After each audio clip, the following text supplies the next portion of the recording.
দৃষ্টিভঙ্গিটা চেঞ্জ।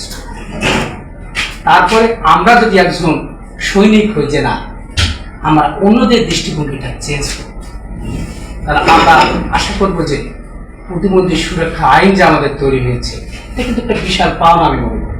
এটা এনজিও সংস্থার বিভিন্ন প্রতিনিধি আছে, তাদের ঐকান্তিক প্রচেষ্টা আমরা তাদের অধিকারটা নিশ্চিত করতে পারবো। এখানে অনেক বিষয় দেখলাম আমি কথা এসেছে, প্রতিবন্ধী এক্সেসিবিলিটি আরো অনেক কিছু বিষয় আছে।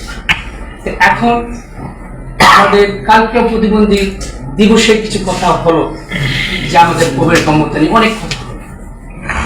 কেনার সুযোগ আমাদের নেই বা লোকালি নিড অ্যাসেস করে আমরা পাঠাই, কিন্তু আসলে দেখি নিড অ্যাসেস করে পাই কিন্তু আমরা হচ্ছে কেনার সময় থেকে কিন্তু একেবারে টেন্ডার লট অনুযায়ী কিনে বিভিন্ন সেন্টারে পাঠাই দেয়। তো এই জন্য আমরা লোকাল এখান থেকে আমরা বলতে পারি আপনাদের যে এনজিও এখানে লোকাল ফিল্ডে কাজ করতেছেন, আপনাদের রবি অন্যান্য বড় প্রতিনিধি যারা আছেন তারা কিন্তু পলিসি মেকিং এ কাজ করে।